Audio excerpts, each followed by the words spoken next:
membahas tentang at-targhibu fi salatil jama'ati wa tarhibu fi tarkiha.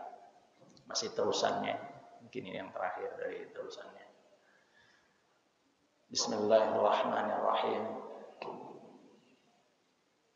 Wa qala sallallahu alaihi wasallam bihasbil mu'min minasyaqa'i wal khaybati ayyasma'al mu'adzina yusawwibu bis salati fala yujibuhu. Ini hadis diriwayatkan oleh Tabrani, Kadza Munziri, Ibnu Majah, ya.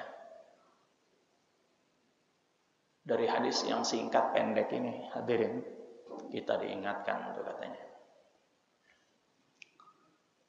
Cukup bihasbil mu'min. Ya. Cukup seorang mukmin itu mengalami kemerosotan atau yaitu cilaka. Syaqqa itu cilaka, ya.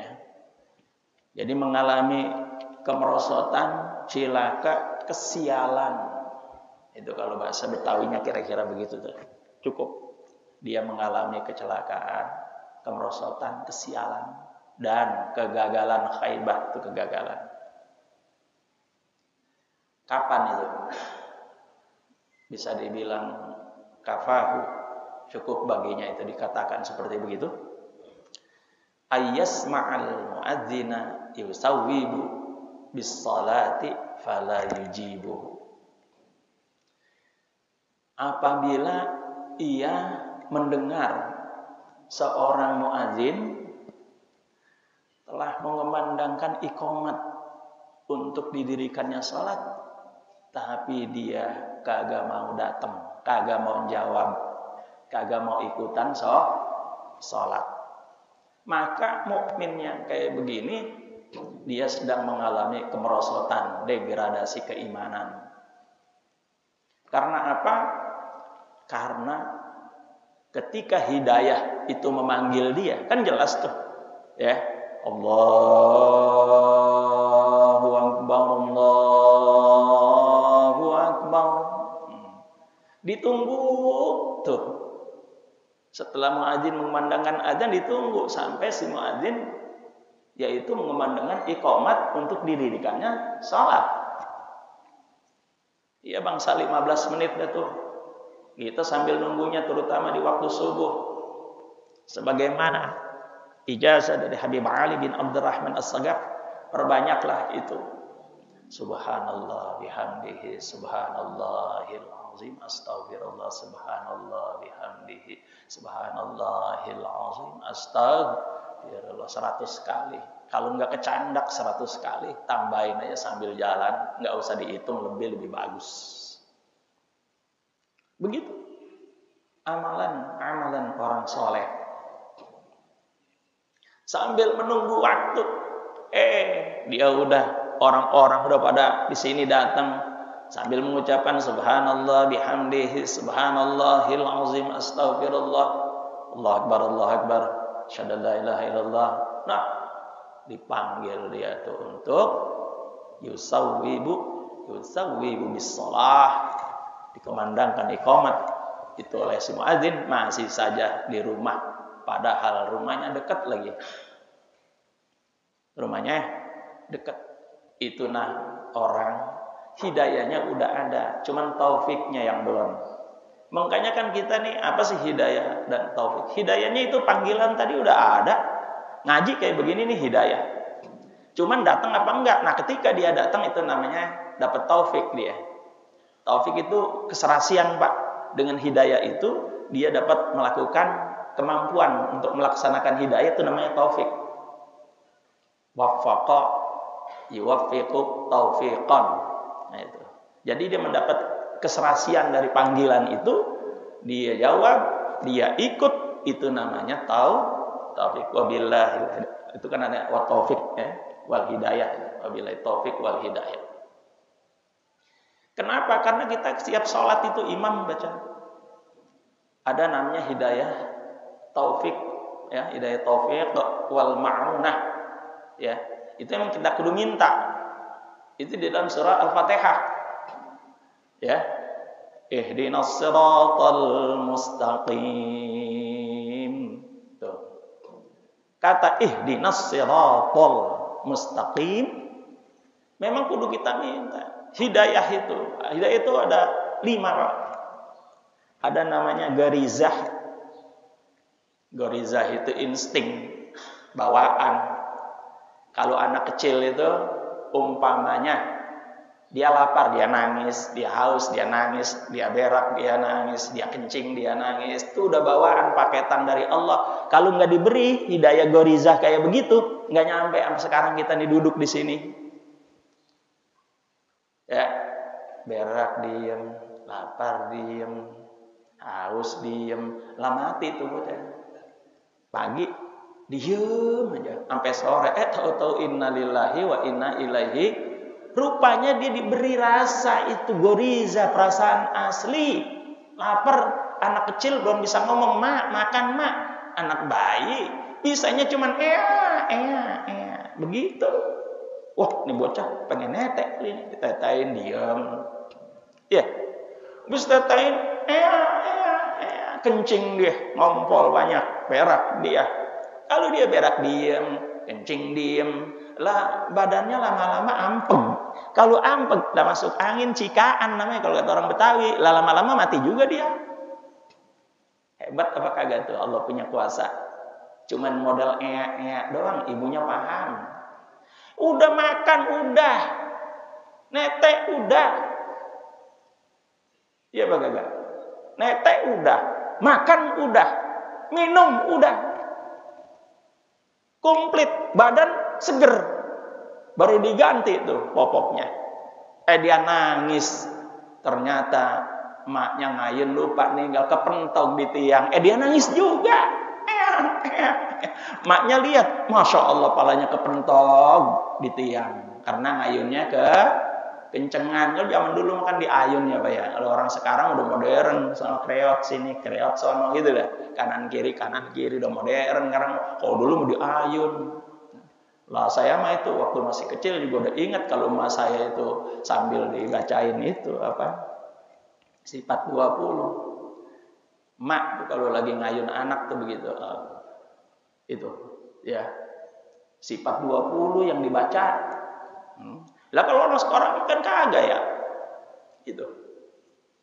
Lah orang dulu mah wujud qidam baqa mukhalafatuhu lil hawadisi qiyamuhu binafsihi wahdaniyat qudrat iradat ilmun hayat sama basar kalam qadiran muridan aliman hayyan sanian basiran mutakalliman. Orang dulu ngayun anak pakai nyanyi sifat 20. Orang sekarang ngayun anak, orang bapaknya di mana-mana, ada di Amerika. Rumah mah gede. Sama pembantu hidup, orangnya cakep cantik. Bapaknya di Amerika. Pulangnya 6 bulan sekali. Lah itu anak bukannya ditegur dengan lagu-lagu sifat 20, malah dia nyanyinya dunia ini panggung sandiwara. Lah itu kan begitu orang-orang sekarang mah. Jadi dia itu melas diri, ditinggal suami berbulan-bulan sama anak doang itu kecil, nyanyinya salah. Ya. Coba kalau dia nyanyiin sifat 20 sama tuh anak denger, memang anak itu ya pun nggak paham, tapi dia punya rasa. Coba ada penyelidikan pohon itu kalau disayang dia dengan ucapan-ucapan yang baik, pohonnya seger Pak. Tapi kalau dibilang gua tebang juga lu kagak tumbuh kagak berbuah-buah, langsung Pak besok ngererek katanya itu daun-daunnya mulai kagak bagus, pohonannya cengking kalau kata orang Betawi. Cingkrang tuh pohonan karena berpikiran yang nyara orangnya kasar. Lah dia diketakutan, dia katanya mau ditebang. Sakit rupanya tuh pohon. Begitu juga ada. Makanya ketika anak dilahirkan, asyhadu an Allahu akbar di kuping kanannya. Omat di kuping, ikomat di kuping kirinya.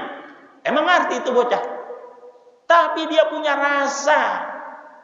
Itu dia punya rasa. Makanya ada gorizah namanya. Hidayah gorizah, perasaan asli, insting. Kita selamat dan kita bisa duduk kayak begini dan saya bisa ngajar kayak begini karena diberi hidayah garizah yang pertama. Yang kedua, yang kita minta ihdinas siratal mustaqim di dalam salat itu selain garizah apa ada hidayah lagi? Naik sedikit. Hidayatul hawas. Hidayatul hawas itu artinya apa, Pak? Ini indra nih, kita dikasih mata, dikasih telinga, dikasih kuping, ya, dikasih rasa nih untuk ngerabah, bisa ngenalin ini pahit, bisa ngenalin ini manis dari mana. Ini filternya di lidah. Coba kalau kita kagak dikasih hidayah yang namanya hawas, hidayah hawas, lah kita itu masih kecil, mana bocah kecil belum bisa ngomong, masih bayi yang bisanya ea doang. Dikasih susu, Pak. Susunya itu udah anyem, udah 2 hari, ya. Kemudian itu susu basi. Kita taruh di mulut anak kecil tuh, anak bayi. Dia kagak mau ngisep. Mungkin asem, dia lepe-lepein gitu sampai keluar dia nggak mau ngisep. Karena apa? Dikasih hidayatul hawas, bisa merasa. Coba tuh, kalau pahit dia kagak mau, kalau manis oke, kan gitu. Ini susu asem, dia bisa kenalin dengan apa? Nih dengan lidahnya, dikasih rasa, akhirnya dilepein. Coba kalau dia minum aja dia nggak dikasih rasa, ya mati juga dia. Ya apa kagak, perutnya ngebrek-bek, kemudian mencret-mencret, 2 hari mati tuh bocah. Innalillahi wa inna ilaihi raji'un. Kenapa? Karena nggak punya hidayatul hawas. Makanya dengan hidayatul hawas kita punya mata bisa baca Quran, iya bagaga. Dengan hidayatul hawas kita punya mata bisa ngelihat gunung, langit, bumi. Alangkah indahnya ciptaan Allah, semakin tambah iman kita. Kita lari itu ke pantai, melihat pantai indah, apa ucapan orang seorang mukmin, subhanallah tabarakallah. Begitu. Di mana aja enak dia ucapannya bagus. Karena apa? Ada hidayah yang dia miliki, hidayatul hawas. Tapi hidayatul hawas ini, Pak, kadang-kadang kita masih bisa ketipu. Maka ditambah dengan hidayatul akal, naik dikit. Hidayatul hawas itu, kalau kita ngelihat gunung dari jauh, indah bukan? Wah, warnanya kebiru-biruan. Kita datang sana ke Gunung Salak, kapan jelek banget ini. Pada ngerag-rag anunya itu gunung itu ya, batu-batunya. Kerikil-kerikil, pohonannya udah pada tandus. Lah ngapa kalau boleh jadi kalau kita dari jauh jadi indah? Bener itu. Tertipu apa kagak matanya? Tertipu masih. Kita masukin tongkat, Pak, tongkatnya lurus banget. Kita masukin ke kolam, ke bejana. Lah ngapa bengkok-bengkok gitu? Nah, berarti hidayatul hawas belum sempurna. Maka kita minta ihdinas siratal mustaqim. Hidayah lagi tuh. Yang ketiga namanya hidayatul akal. Biar lebih sempurna. Biar apa yang kita lihat dengan akal bisa kelola, gitu loh. Kita ngelihat tulisan dosen di papan tulis, wah, materinya bagus, dimasukin ke akal kita nih. Kira-kira ini kalau kita sampaikan di pengajian di sini pantas apa ora? Nah, ini tergantung akal kita menyaringnya. Dikasih akal. Akal tujuannya buat untuk apa? Supaya kita ini bisa membedakan mana yang hak, mana yang bukan hak, mana yang baik, mana yang kagak baik. Akal tuh. Dengan akal kita bisa selamat. Tapi akal juga buat ngakalin orang bisa jadi. Ada tanah bengkok, ya apa kagak? Ditanda tanganin, jebret jadi miliknya. Ada tanah bengkok. Itu zaman dulu kan banyak Pak tanah-tanah bengkok itu. Itu pakai akal apa kagak? Akal. Pakai pulpen lagi. Ya apa kagak? Nah, ini pulpen bahaya kalau bebas nilai. Tanah bengkok jadi miliknya. Amplop orang lain menditilep aja itu. Ya enggak, maksudnya korupsi gitu maksud saya. Kenapa? Karena nggak bebas nilai itunya.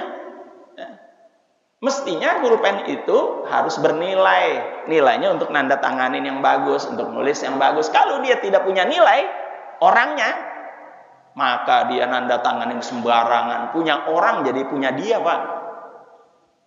Ini akal. Jadi akal itu bisa membawa kita kebaikan sangat. Karena kita bisa menilai, oh ini baik, oh ini enggak. Oh ini pendapat yang kira-kira mencong, oh ini yang lurus. Ya Pak Kakak? Ini ada ulama mencong, ada ulama lurus. Kan begitu. Dengan apa tuh kita lihat? Dengan akal kita. Tapi akal itu juga belum sempurna.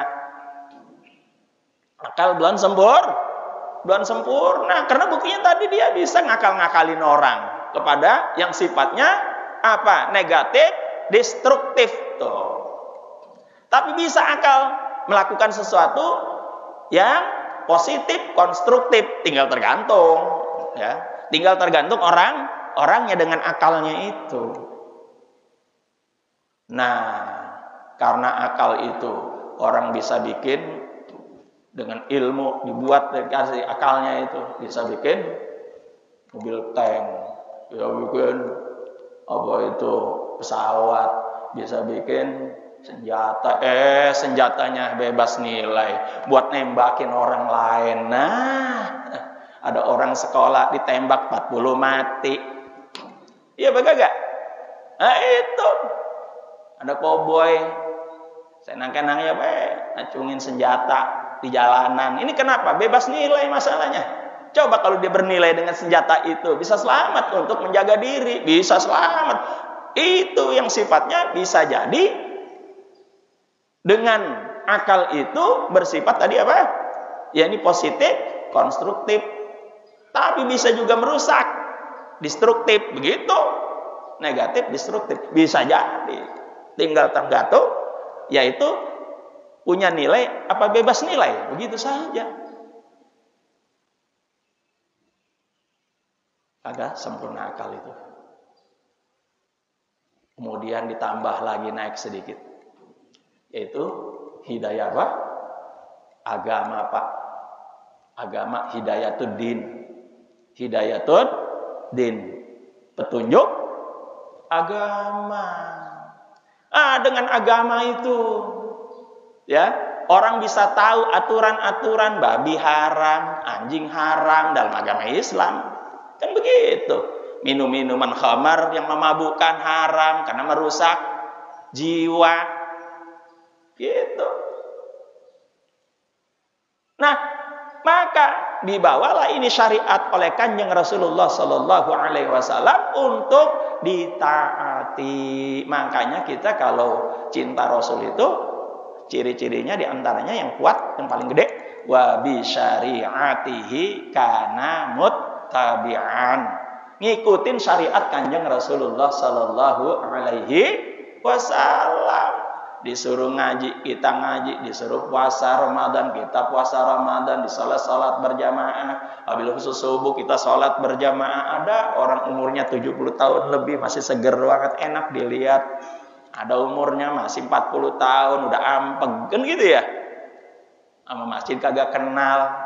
Kenalnya cuma giliran waktu kawin doang, waktu nikah. Dia mengucapkan sini, asyhadu an la ilaha illallah, asyhadu anna muhammadar rasulullah.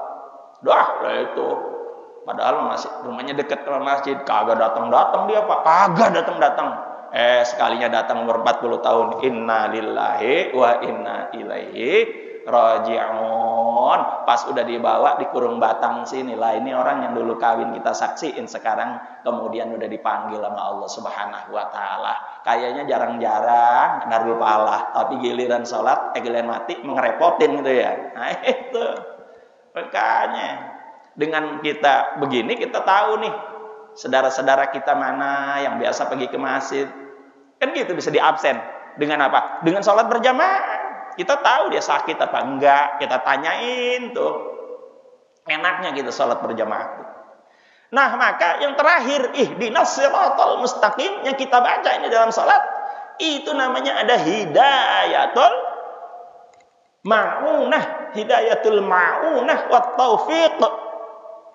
Itu dia pertolongan dari Allah. Semata-mata kita bisa sholat berjamaah kayak begini, kita bisa ngaji, saya bisa ngajar begini, bukan semata-mata kebiasaan kita, karena ada pertolongan dari Allah Subhanahu wa taala. Makmun jam 3 bangun, besok belum ngajar pagi-pagi. Bangun, ente mau ngaji nih subuh pagi jam 4, ada yang setengah 4, ada jam 3, membiasakan diri dia bangun. Itu adalah hidayatul ma'munah, pemberian dari Allah, pertolongan dari Allah yang kita minta. Ihdinas siratal mustaqim. Kemudian wa taufiq, ya, wa taufiq yaitu adanya keserasian dengan panggilan azan, iqamat itu. Kemudian dia datang menghadiri. Makanya katanya apa setelah itu? Cukup celaka. Tuh. Ya. Orang yang kayak begitu apabila mendengar muadzin sudah mengumandangkan iqamat untuk didirikan salat, dia tidak menjawab. Ya Allah. Pak, di dalam kitab Majmu' ya, mustamilun ala arba'i rasail, itu dinyatakan begini dalam sebuah hadis nih. Apa katanya? Kalau kemarin kan mandawama alas salawatil khams. Nah sekarang kebalikannya. Nih ya, dengan hadis yang berikutnya apa katanya?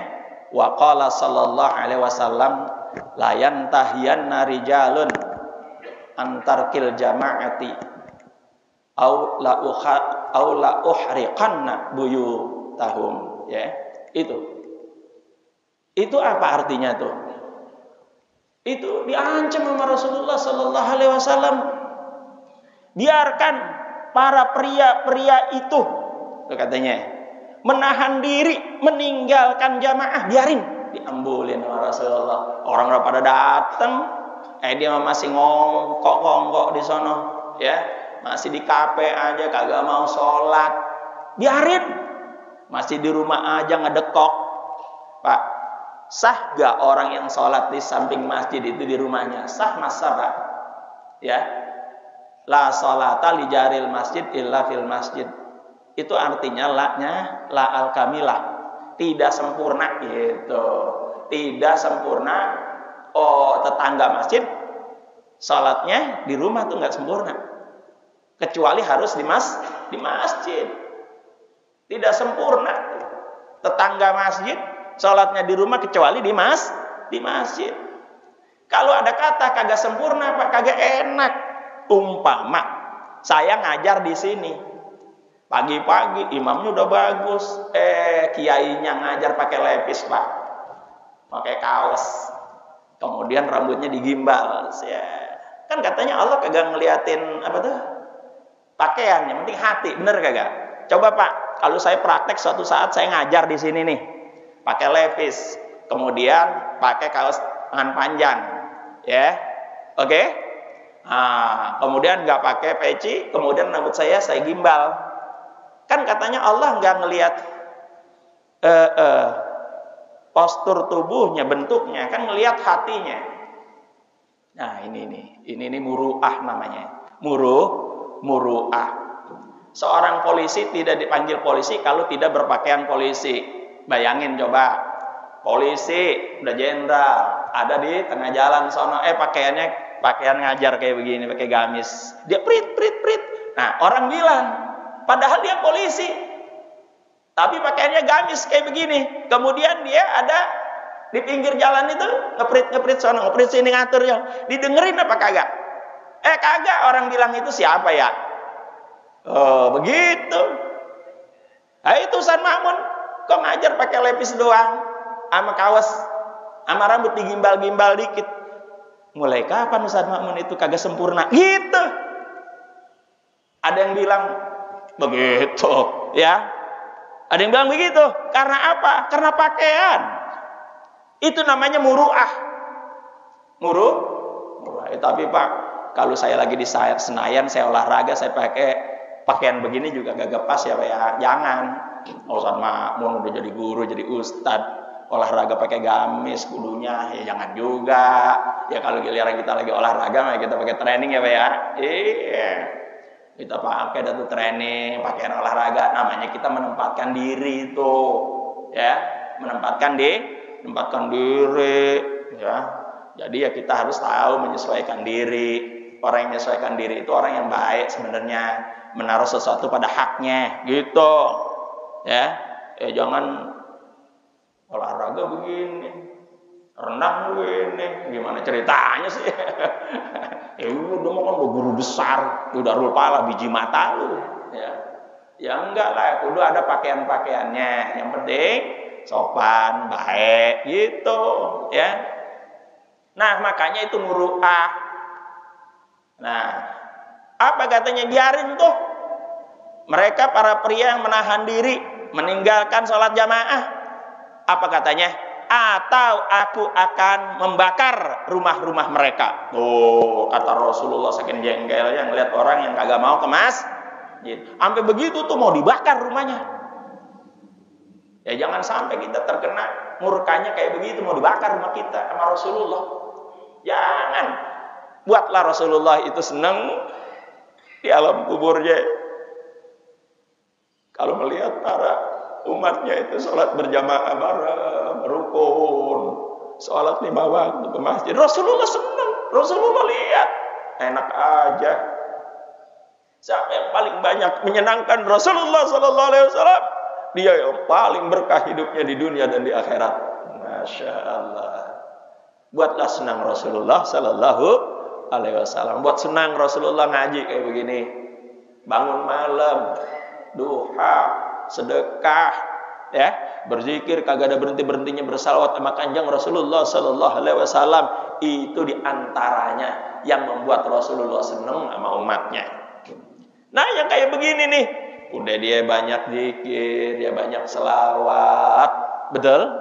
Kemudian dia bangun malam, ada salah-salahnya, namanya manusia, ya.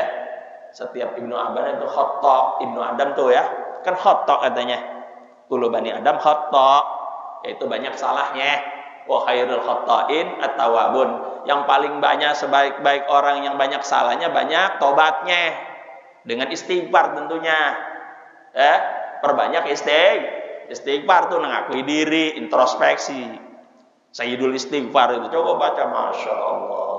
Allahumma anta rabbi la ilaha illa anta khalaqtani wa ana 'abduka wa ana ala ahdika wa 'adika mastata'tu wa a'udzu bika min syarri ma sana'tu abu'u laka bi ni'matika 'alayya wa abu'u bi dzambi faghfir li fa innahu la yaghfiru dzunuba illa anta. Masya Allah. Ini sayyidul istighfar. Baca, jangan kagak dibaca. Maka siapa orang tuh, ini sebelum saya tutup nih, ntar 5:30 kita kelar, kita salat isyraq ya, sendiri-sendiri. Apa katanya? Dinyatakan di sini di dalam kitab Majmu', wa man tahawana bis salati fil jama'ati. Barang siapa yang meremehkan salat berjamaah, rafa'allahul barakata min kasbih wa rizqih. Tuh, Allah angkat keberkahan. Diangkat keberkahan, dibuang, enggak dapat berkah dia dari pekerjaannya, ya, usahanya dan rezekinya. Duitnya mah banyak, Pak. Sholat kagak, puasa kagak, berkahan diambil sama Allah. Wah, di kulkas Pak ada apaan baik, ya. Makanan-makanan penuh, cuman diliatin doang buat anak bininya yang makan, dia mah kagak. Ya karena itu kencing manis, bagaimana ceritanya? Makan ditaker. Yang lain-lain makan sate 10 tusuk lancar. Kita orang-orang kita yang susah-susah ya Pak ya. Kalau makan sate 10 habis juga. Kadang-kadang tambah lagi 5 habis juga. Kagak ada pikiran ya ntar gua mati ini makan sate. Orang dia mah kagak punya penyakit. Orang susah apa yang dimakan? Nah, kadang-kadang ikan japu doang itu kalau ada. Mentomat doang dia makannya sehat banget tuh. Sama nasi, campur sama garam dikit-dikit. Udah cukup. Orang susah. Coba kalau orang kayanya diambil keberkahannya. Apa aja ada.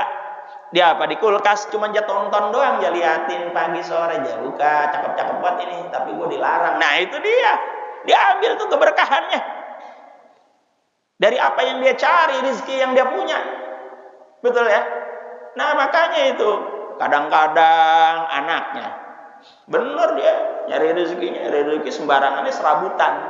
Anak yang dikerjain sama Allah Subhanahu wa taala ngedrak mulu pembawaannya, ngedrak mulu. Nyanyi yang kagak bener, betul apa kagak? Nah, itu ada orang di pinggir jalan nyanyi begini. Tanamlah pohon gele di dadaku. Lah, bagaimana ceritanya? Ini tanda-tanda nih. Tanda-tanda. Dicabut keberkahan padahal orangnya mah kaya banget. Apa juga ada. Tapi ngapa begitu anaknya nyanyinya? Sambil matanya kayak ikan bandeng lah gitu. Merah. Miring-miring jalannya. Kagak stabil. Ya orang dia ngedrak. Na'udzubillah men. Zalik. Wala yaqbalu minhu. Sa'ira amalihi. Yo. Apa artinya itu? Allah tidak menerima darinya semua amalannya. Karena sholat ini yang menjadi patokan sangkutannya. Setelah dia bersyahadat, asyhadu an la ilaha illallah, asyhadu anna Muhammadar Rasulullah. Kemudian apa? Dia sholat. Apa yang dia lakukan ada sangkutannya. Kita punya baju banyak sangkutannya. Bisa kita sangkutin. Sangkutannya kagak punya. Maksud saya apa? As-sholatu imaduddin. Salat itu tiang agama. Tiangnya kagak punya, menyangkutin di mana coba? Gitu. Nah, ini dia. Kemudian wayanzi'u minhu simal khairi min wajhihi. Kemudian copot darinya itu apa? Tanda kebaikan dari wajahnya. Kan kalau orang yang beriman enak lihat wajahnya tuh ya, kesed-kesed walaupun dia hitam. Kesed-kesed. Ya orang bekas wudu. Lah kan kalau yang kagak wudu mah mukanya udah hitam gelomoh. Wah ilaha illallah, kagak enak dilihat.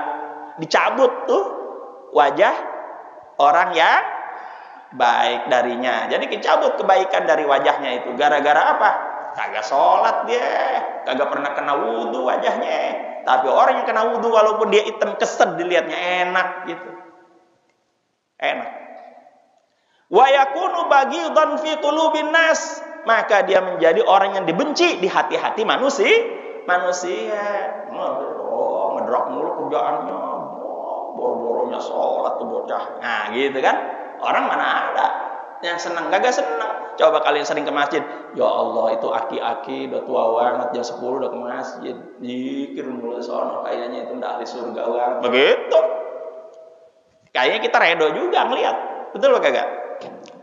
Wa tuqbadu ruhuhu wa huwa ja'iun atshanu. Apa katanya? Ketika dicabut ruhnya, dia merasa lapar. Dia merasa haus. Karena dia tidak melaksanakan sholat. Itu sepanjang Pak cerita itu. Ya, panjang cerita itu. Bab ini sebenarnya panjang, nggak sama ceritain. Tapi kayaknya waktunya sebentar lagi kita udah masalah isyraqnya. Ya. Wa yushaddadu alaihi fi su'alil qabri. Dipersulit atasnya pada soal-soal pertanyaan-pertanyaan di kuburan. Nggak bisa jawab dia. Pertanyaan sama Pak, udah dari sonanya marrabuka, kagak bisa jawab dia. Tanya marrabuka kagak bisa. Ya. Wa imamuka juga kagak bisa. Ya, wa madinuka juga kagak bisa, dikeprek sama malaikat. Ya apa kagak? Digedig kalau kata orang Betawi. Tanya sono kagak bisa, tanya sini kagak bisa, digedig Pak. Kalau bahasa Betawinya itu. Nah, makanya kita ini jangan sampai ninggalin sholat berjamaah atau sholat sendirian di rumah. Ya tak? Ini, wah, Kalau sudah seperti itu, apa yang kita harapkan? Kita udah nggak punya teman, baca Quran kagak, sholat kagak, teman apa di kuburan kita itu? Wa yakunu qabruhu dayyiqan muzliman, kuburannya bakalan sempit, bakalan apa, gelap, udah sempit gelap. Makanya kalau orang-orang itu ya berbuat baiknya banyak, ya dah, maka kuburannya sama ukurannya, masuknya 1x2, di luarnya, di dalamnya ada yang 70x70, ada yang 100 meter kali 100 meter, tergantung amal baiknya di dunia ini. Begitu. Wa yushaddadu alaihi fil hisabi, dipersulit nanti dia dalam hisab yaumal qiyamati, di hari kiamat. Wa yaghdabu alaihi rabb, Tuhan marah sama dia. Wa yu'aqibuhu bidukhulin nar, ujung-ujungannya dia dimasukin ke nerakanya Allah Subhanahu wa taala. Maka di akhirat nanti, Pak, hanya 2 tempat. Mau pilih mana? Tempat surga, tempat neraka. Makanya tinggal tergantung amal kita di dunia ini dan mendapat rahmatnya Allah Subhanahu wa taala. Karena masuk surga itu karena rahmat Allah Subhanahu wa taala. Mudah-mudahan kita mendapatnya rahmat Allah Subhanahu wa taala dengan wasilah kita melakukan ngaji kayak begini, salat kayak begini. Mudah-mudahan nanti semuanya kita mendapat rahmat Allah Subhanahu wa taala, masuk surga bersama-sama bersama Rasulullah sallallahu alaihi wasallam.